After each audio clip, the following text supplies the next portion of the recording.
Hello guys, welcome to ND Education. As it a most important update related to Anandoram Borua Award and Pragyan Bharati Scooty Sim. Okay, তাৰে ওপৰত এটা most important update মই তোমালোকৰ মাজলৈ লৈ আহিছো কাৰণ অসমৰ মুখ্যমন্ত্ৰী ডক্টৰ হিমন্ত বিশ্ব শৰ্মা ডাঙৰীয়াই এটা ঘোষণা আগবঢ়াইছে আৰু তেওঁ কৈছে যে কোনসকল ষ্টুডেণ্টে এই স্কুটি লাভ কৰিব পাৰিব বা কেতিয়া লাভ কৰিব পাৰিব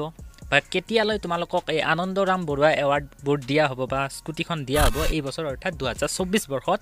তাৰে ওপৰত এটা স্পষ্টকৈ তেওঁ কথাষাৰ কৈছে কেইদিনমান আগত বা কেইসপ্তাহমান আগত আমি গম পাইছিলোঁ যে ছোৱালীসকলক এই বছৰ 60%তে স্কুটি দিব তাৰে হয় কিছুমান লৰাৰ মাজত কনফিউজন আছে যে লৰাক দিবনে নাই কাৰণ সেই কেবিনেট বৈঠকখনত লৰাক দিবনে নাই তাৰে ওপৰত স্পষ্টকৈ কোৱা নাছিল বা লৰাৰ হেনেকুৱা কোনো কথা কোৱা নাছিল বাট আজিৰ এই ঘোষণাটোত স্পষ্ট ৰূপে তেওঁ কৈ দিছে যে লৰাসকলক দিবনে নাই হেতু কথাও কৈ দিছে সো ইমান চিন্তা কৰিব নালাগে আৰু ঘোষণাটোত মুখ্যমন্ত্ৰী দেৱে কৈছে যে আমাৰ যি প্ৰজ্ঞান ভাৰতী স্কুটি সিমৰ আন্ডাৰত যি বাণীকান্ত কাকতি এৱাৰ্ড দিয়া হয় বা লৰাসকলক বা ছোৱালীসকলক স্কুটি দিয়া হয় এই বছৰৰ দিয়া হ'ব আৰু ছোৱালীসকলক 60% টো দিয়া হ'ব আৰু লৰাসকলক 75% পালে দিয়া হ'ব ওকে কনফিউজন কৰি লাভ নাই লৰাসকলেও পাবা আৰু কেতিয়ালৈ দিয়া হ'ব তেওঁ কৈছে যে এই বছৰৰ 30 নৱেম্বৰৰ আগতে সোৱা 2024 বৰ্ষত 30 নৱেম্বৰৰ আগতে এইখিনি এৱাৰ্ড বা স্কুটি হক আনন্দৰাম বৰুৱা এৱাৰ্ড হক বা নিযুত মইনা আঁচনি এই সকলোখিনিৰ সুবিধা 30 নৱেম্বৰৰ আগতে তেওঁ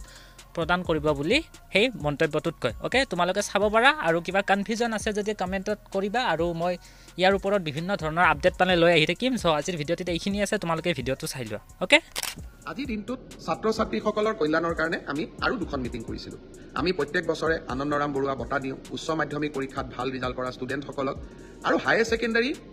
ছোৱালীসকলক ফাৰ্ষ্ট ডিভিজন পালে আৰু ষ্টাৰ পালে ল'ৰাসকলক আমি স্কুটি দিওঁ এই দুইখন আঁচনিৰ সুবিধা আমি যাতে 30 নৱেম্বৰৰ আগতে ছাত্ৰ ছাত্ৰীসকলক দিব পাৰোঁ তাৰ বাবে আজি আমি আৰু দুখন মিটিং কৰিছিলোঁ মই ভাবোঁ যে 30 নৱেম্বৰৰ আগতে আমি দুইখন আঁচনিৰ সুবিধা ছাত্ৰ ছাত্ৰীসকলক দিব পাৰিম বহু সময়ত কিছুমান বাতৰি কাকত আদিয়ে প্ৰচাৰ কৰে যে চৰকাৰে নামভৰ্তি কৰি চৰকাৰে টকা সংগ্ৰহ কৰে চৰকাৰৰ ৰাজহলৈকে টকা আনে কিন্তু আজি আমি বিনামূলীয়া নামভৰ্তিৰ টকা মহাবিদ্যালয়সমূহক উভতাই দি আমি আকৌ এবাৰ প্ৰমাণ কৰিলোঁ যে আমাৰ চৰকাৰে কলেজৰ পৰা টকা অনাৰ কথাটো বাদেই আমি ওলোটাই কলেজক বিনামূলীয়া নামভৰ্তিকৰণৰ বিপৰীতে আমি টকা দিওঁহে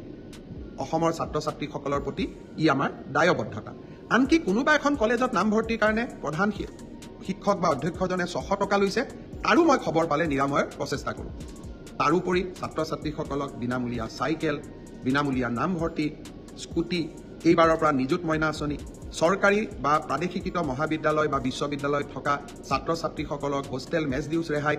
আমি বহুতবিলাক ছাত্ৰ ছাত্ৰীৰ কল্যাণৰ কাৰণে কাম কৰোঁ আৰু এনে কাম ভাৰতবৰ্ষৰ খুব কম ৰাজ্যতহে হয় নিৰ্বাচনী প্ৰচাৰৰ কাৰণে মই যেতিয়া বেলেগ ৰাজ্যত যাওঁ মই যেতিয়া তাৰ ৰাইজক কওঁ যে আমাৰ চৰকাৰে হায়াৰ ছেকেণ্ডাৰীত ফাৰ্ষ্ট ডিভিজন পালে ছোৱালীক স্কুটি দিয়ে তেওঁলোকে চকুত থৰ লাগি মোৰ ফালে চাই থাকে বহুতে ভাবে মই অসত্য কথা কৈছোঁ